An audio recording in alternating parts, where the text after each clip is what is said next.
All right. Here we go. This is a graph of f. There he is. He's a very nasty looking graph. And if you wanted to write a function for this, like define it, you're going to have a piecewise function because there's a lot of linear parts to this. Actually, this right here kind of looks like an absolute value part of it. But anyways, we're not talking about piecewise functions. We're just talking about what the heck this 1/2 does out in front. Now, I wanted to take you guys back to when we were talking about, because we did this yesterday. We talked about these two negatives and what these negatives do. Do you guys remember what this negative does? Does it flip the y values or the x values? This one flips the y values. That's right. Because the negative comes after the operator of f. Okay. Now, what about this one? What does that negative do? That flips the x values. Now, this is when a is less than 0, and this is when b is less than 0. The b is the one that multiplies to the x. Now, it's just kind of arbitrary that I named them that, a and b, but it's common with whenever I talk about notes and stuff.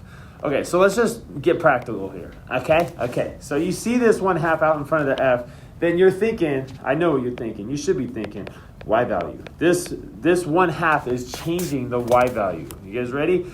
So we're going to look at each of these points. This point right here is 2, -2.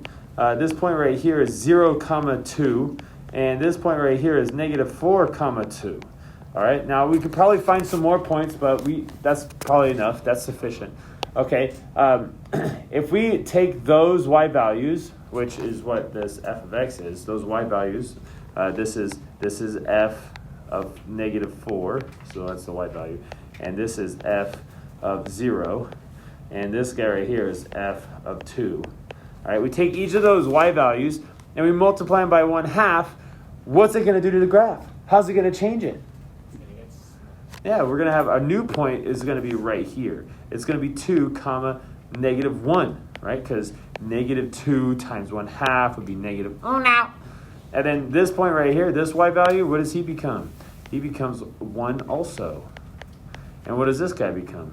That y value. That y value. -4, 1. Okay, so those are our new points. So now we got to look at our answer choices and make our decision. Okay, so which one is it? I mean, this guy looks right here. It looks like it's stretched out. You know, like it looks like it went up and down, so it's stretched out. This one looks like the whole thing just shifted up. And then this guy, I think it's this guy. Don't you guys think it's that guy? Yeah. But isn't this guy pretty close to it also? No, but what about this guy?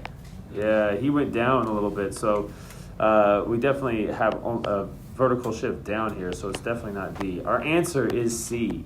Okay, so now here's some extra notes for you guys. If your A is between 1 and 0, if your A is between 1 and 0, we have a vertical, a verti what?